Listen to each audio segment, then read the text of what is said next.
하나님의 말씀은 예레미야 5장 1절과 2절입니다. 너희는 예루살렘 거리로 빨리 다니며 그 넓은 거리에서 찾아보고 알라. 너희가 만일 정의를 행하며 진리를 구하는 자를 한 사람이라도 찾으면 내가 이 성읍을 용서하리라. 그들이 여호와께서 살아계심을 두고 맹세할지라도 실상은 거짓 맹세니라. 아멘. 오늘도 예배에 참여하신 모든 분에게 하나님의 은혜와 평강이 늘 함께 하시기를 바랍니다. 지난 한 주간 잘 보내셨습니까? 무더위가 계속되고 있고요. 또 감기, 또 코로나도 유행한다고 합니다. 건강을 잘 챙기시고 하루하루 복되게 잘 지내실 수 있기를 바랍니다. 잠시 한번 생각해 보십시오. 사람들로 가득한 번화한 도시입니다.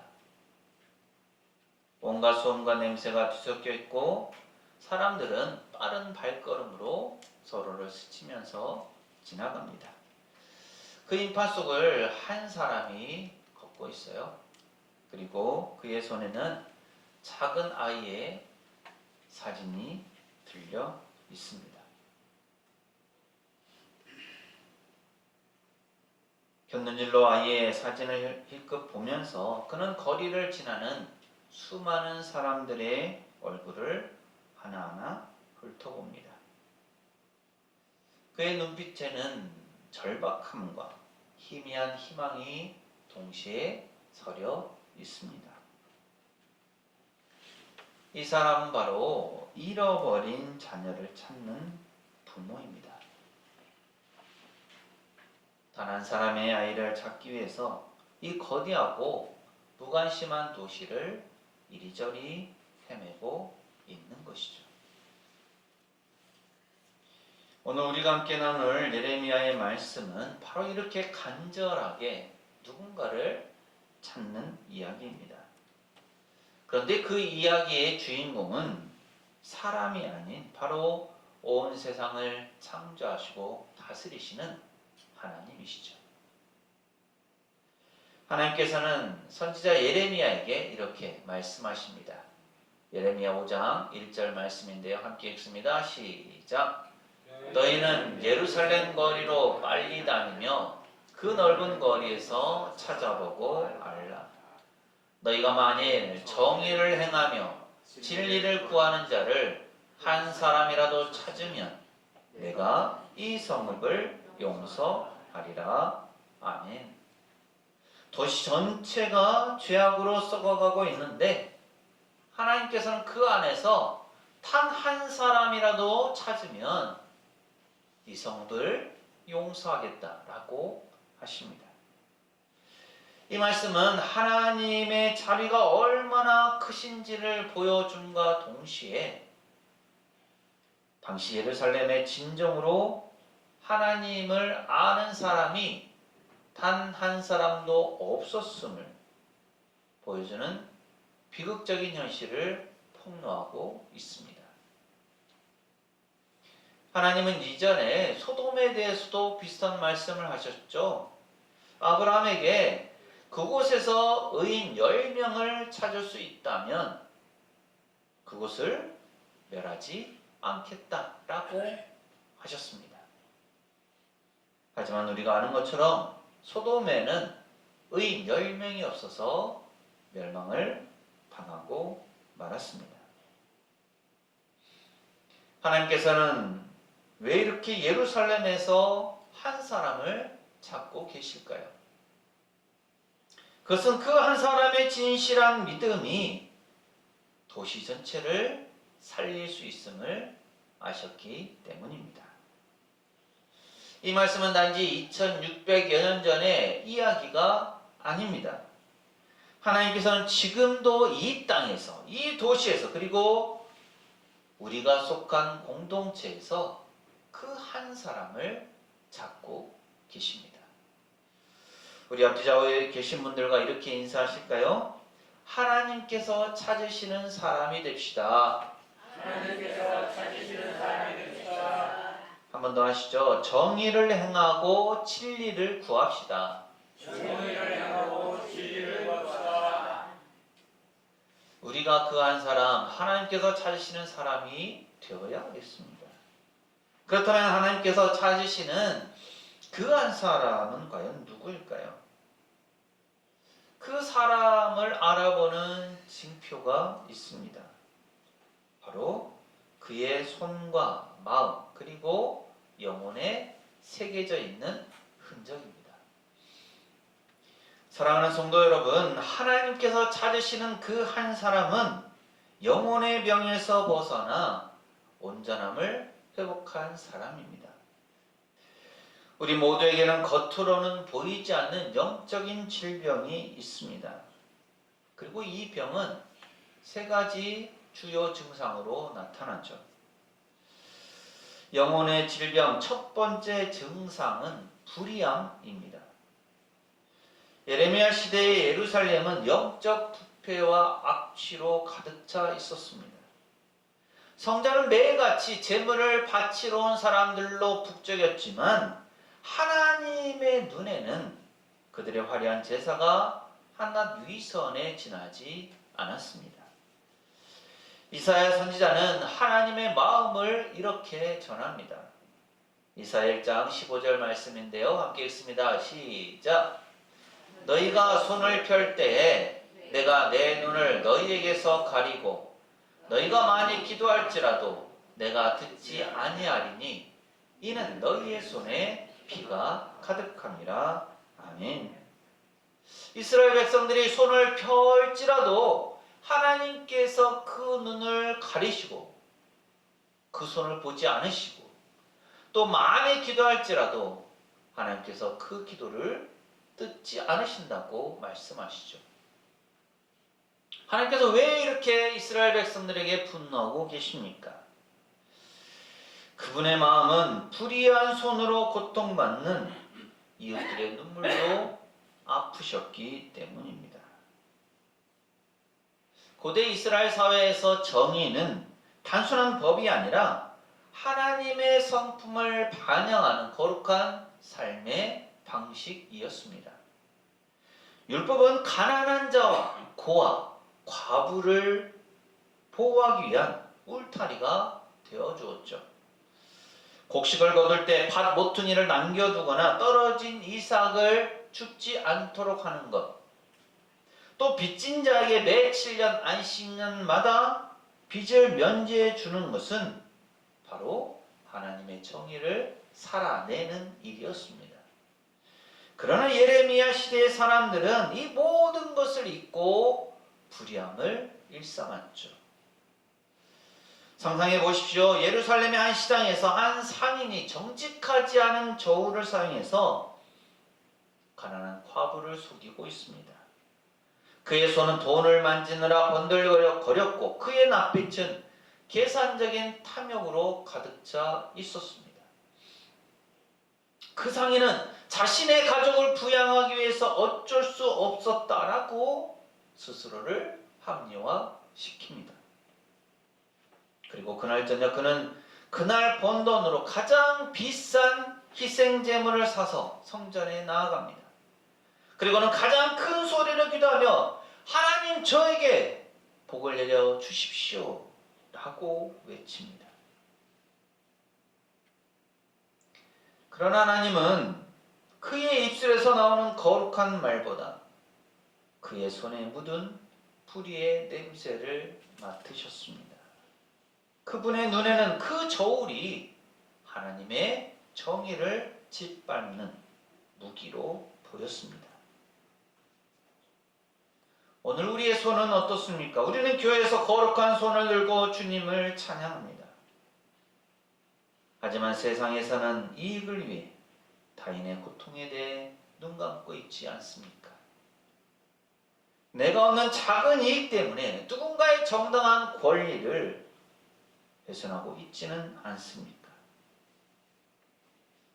이렇게 자신의 이익을 얻으려고 하는 것뿐만 아니라 때로는 우리의 무관심이 정의를 짓밟는 더 큰 죄가 되기도 합니다. 하나님의 정의는 모두가 인정할 만한 거창한 그럴듯한 사회운동에 앞서서 내 옆에 가난한 이웃에게 밥 한 그릇을 건네는 따뜻한 손길입니다. 직장에서 부정한 거래를 거절하는 용기 있는 손입니다. SNS에서 떠도는 거짓된 소문에 좋아요를 누르지 않는 절제된 손입니다. 하나님은 멀리서 큰 일을 하는 영웅을 찾으시는 것이 아닙니다. 일상의 자리에서 정의를 실천하는 어쩌면 작고 보잘것없어 보이는 그 손을 찾으십니다. 그 손이 바로 세상을 살리는 하나님의 손이 될 것이기 때문입니다. 지금 나의 손은 불의의 손입니까? 정의의 손입니까? 이웃의 아픔을 외면합니까? 아니면 이웃을 어루만지는 손을 내밀고 있습니까? 영혼의 병의 두 번째 증상은 공허함입니다. 예레미야 5장 2절은 당시 예루살렘에 사는 백성들의 영적 상태를 적나라하게 고발하죠. 5장 2절 말씀 함께 읽습니다. 시작. 그들이 여호와께서 살아계심을 두고 맹세할지라도 실상은 거짓 맹세니라. 아멘. 이 말씀은 단순히 그들이 거짓말을 했다는 것을 넘어서서 그들의 신앙 자체가 거짓이었다라는 것을 폭로합니다. 그들은 하나님의 이름을 자신들의 욕심과 탐욕을 정당화하는 도구로 사용했습니다. 자신들을 위해서는 거리낌 없이 하나님의 이름을 들먹이면서 하나님을 찾았지만 하나님을 위한 마음은 그들 안에 없었습니다. 그랬기에 그들의 기도와 맹세는 텅 빈 울림에 불과했죠.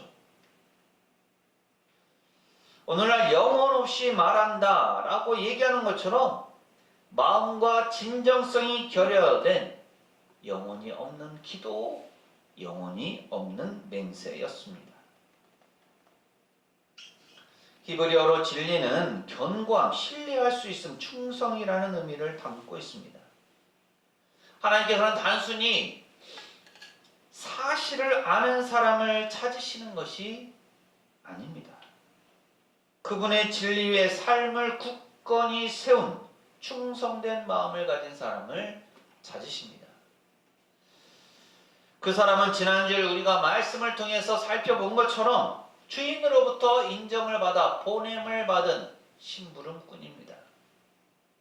그는 곡식을 거두는 무더운 날에 시원한 얼음물과 같습니다. 주인의 마음을 잘 알아서 주인의 마음, 곧 하나님의 마음을 시원하게 합니다. 하지만 당시 예루살렘의 사람들은 하나님의 마음과 너무나 멀리 떨어져 있었습니다. 세상의 유혹 앞에서 흔들리는 갈대와 같았습니다. 그들은 하나님이 아닌 세상의 성공과 물질, 쾌락을 진리로 여기고 추구하며 살았습니다. 그들의 영혼은 마치 메마른 사막의 우물처럼 겉보기에는 우물이지만 물 한 방울 없는 그저 형식적인 신앙의 소리만 울리는 공허한 영혼이었습니다. 오늘날 우리의 삶은 어떻습니까? 우리도 하나님 앞에 나와서 주여 주여 라고 하면서 주님을 찾고 부르며 기도합니다. 하지만 정작 세상의 성공과 명예를 더 큰 진리로 여기며 살아가지 않습니까? 우리의 마음이 성경의 진리보다 세상적인 성공에 더 이끌리고 있지는 않습니까? 예수님은 요한복음 14장 6절에서 이렇게 말씀하셨습니다. 내가 곧 길이요 진리요 생명이니 나로 말미암지 않고는 아버지께로 올 자가 없느니라. 진리는 단순히 지식이 아닙니다. 우리 영혼을 살리는 유일한 생명수이죠. 이 세상에 어떤 것도 채워주지 못하는 깊은 갈증을 느끼고 있다면 그것은 바로 진리신 예수님을 갈망하는 영혼의 외침입니다. 물을 기르러 왔던 사마리아 여인에게 예수께서 말씀하신 것처럼 예수님은 영원히 목마르지 않는 속에서 영생하도록 솟아나는 샘물이십니다. 그렇게 오직 진리이신 예수님을 깊이 구하고 매일 그분의 말씀 앞에 엎드릴 때야 우리의 영혼은 비로소 진정한 자유와 만족을 얻을 수 있습니다. 결국 불의함 그리고 공허함 이것을 벗어나서 정의를 행하는 손과 진리를 찾는 마음을 가진 사람 곧 하나님께서 찾으시는 그 사람은 우리 영혼의 온전함에서 비롯됩니다. 예수님은 마태복음에서 이렇게 말씀하셨습니다. 마태복음 23장 27절 말씀 함께 읽습니다. 시작. 화 있을진저 외식하는 서기관들과 바리새인들이여 회칠한 무덤 같으니 겉으로는 아름답게 보이나 그 안에는 죽은 사람의 뼈와 모든 더러운 것이 가득하도다. 아멘. 예수님은 위선적인 서기관과 바리새인들을 향해 준엄하게 책망하셨습니다.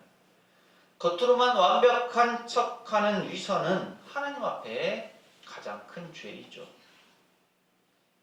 세상 사람들은 우리가 완벽한 크리스찬, 선한 그리스도인이기를 기대합니다. 그러다 보니 우리를 비롯하여 신앙인들은 그런 기대에 부응하기 위해서 가면을 씁니다.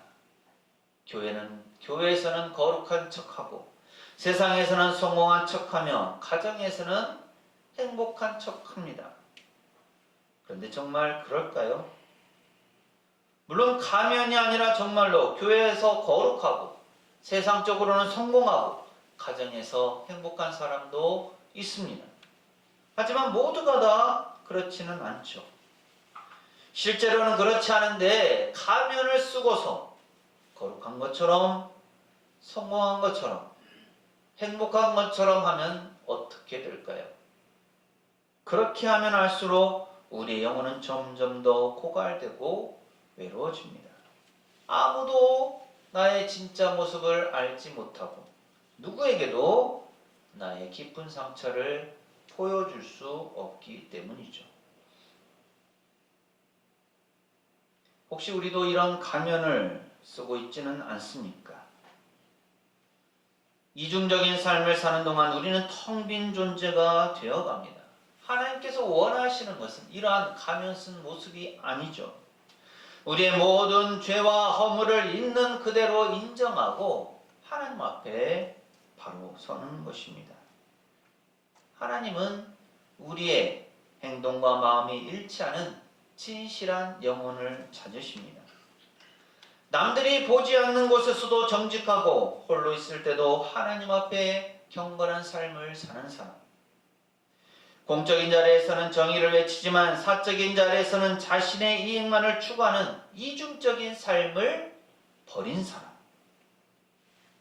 하나님은 우리의 완벽함을 원하시는 것이 아니라 우리의 진실함을 원하십니다. 우리의 모든 죄와 허물을 있는 그대로 하나님 앞에 내려놓고 그분의 은혜를 구하는 벌거벗은 영혼을 찾으시죠. 우리는 하나님 앞에 어떻게 나아가고 있습니까? 하나님 앞에서까지 가면을 쓰고 있는 것은 아닙니까? 물론 때로는 가면이 필요하기도 합니다. 가면은 자신의 가장 연약한 부분, 가장 부끄러운 부분을 가리는 수단이 되죠. 범죄한 아담과 하와가 하나님 앞에 섰을 때 그들은 무화과 나무 잎을 엮어서 치마를 만들어서 자신들의 몸을 가렸습니다. 선악을 알게 하는 나무의 열매를 먹고 벌거벗은 것을 알고 부끄러워했기 때문이죠. 이전에는 벌거벗은 것이 아무 문제가 아니었지만 죄를 짓고 나니 그것이 부끄러워졌습니다. 그런데 하나님은 그런 아담과 하와를 벌하시면서도 그들을 그대로 두지 않으셨습니다. 나뭇잎이 아니라 가죽옷을 지어서 입히셨습니다. 그렇게 우리의 연약함과 부끄러움을 은혜로 바꿔주시는 분이 하나님이십니다. 그렇게 우리는 하나님 앞에 우리 모든 것을 가지고 겸손하게 나아가야 합니다. 지금 이 시간 하나님 앞에 선 우리의 모습은 어떻습니까? 거짓이 없는 진실함과 있는 그대로의 모습으로 하나님 앞에 서 있습니까? 사랑하는 성도 여러분, 하나님께서 찾으시는 그 한 사람은 바로 오늘 이 자리에 있는 우리 모두를 향한 하나님의 부르심입니다. 한 사람의 신실한 믿음이 세상을 바꿀 수 있습니다. 한 사람의 정의로운 행동이 한 공동체를 변화시키고 한 사람의 진실한 고백이 한 가정의 생명을 불어넣습니다.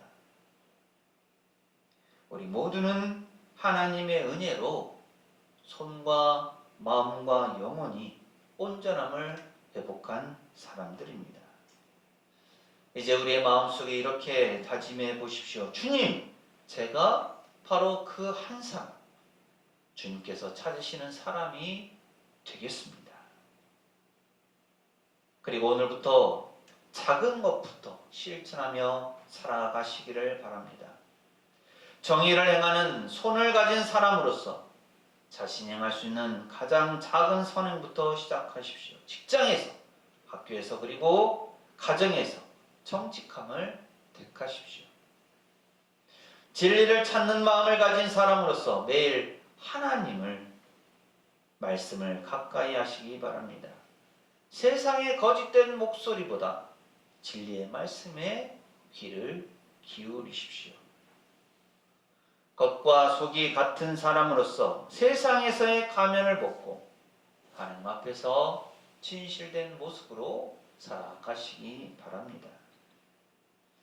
새한글 성경은 오늘 본문 예레미야 5장 1절의 말씀을 이렇게 표현합니다. 너희는 예루살렘 거리를 다녀보아라. 그러면서 살펴보고 알아보아라. 예루살렘 광장에서 찾아보아라. 정의를 이루고 진실을 찾는 사람이 있는지를. 한 사람이라도 있다면 내가 예루살렘을 용서하겠다. 하나님께서 찾으시는 사람, 정의를 이루고 진실을 찾는 사람이 예루살렘 성을 구하지만 그 한 사람이 없어서 예루살렘 성은 멸망을 당하고 말았습니다. 오늘날 하나님께서 찾으시는 그 사람은 예수 그리스도의 증인된 삶을 사는 사람입니다. 우리 각자는 자신의 가정에서 예수님을 믿고 증언하는 유일한 사람일 수 있습니다. 또한 우리는 각자의 아파트 혹은 자신이 사는 마을에서 예수님을 믿고 증언하는 유일한 사람일 수 있습니다. 우리는 각자의 일터에서 삶의 현장에서 그리고 이 땅에서 예수님을 믿고 증언하는 유일한 사람일 수 있습니다. 우리 모두가 하나님께서 간절히 찾고 계시는 그 한 사람으로서 자신이 속한 곳과 공동체 그리고 이 땅에서 하나님의 뜻을 이루어가면서 이 땅을 취하고 회복하는 복된 삶을 살아갈 수 있게 되기를 간절히 소망합니다. 기도합니다. 사랑의 하나님, 오늘 저에게 귀한 말씀을 주시니 감사드립니다. 저희가 예레미야의 말씀을 통해 하나님께서 찾으시는 사람이 어떤 사람인지 깨닫게 하시니 감사드립니다. 정의를 행하고 진리를 구하며 겉과 속이 같은 진실한 믿음을 가진 사람이 되기를 원합니다. 하지만 저희의 힘으로는 불가능한 것임을 너무도 잘 압니다.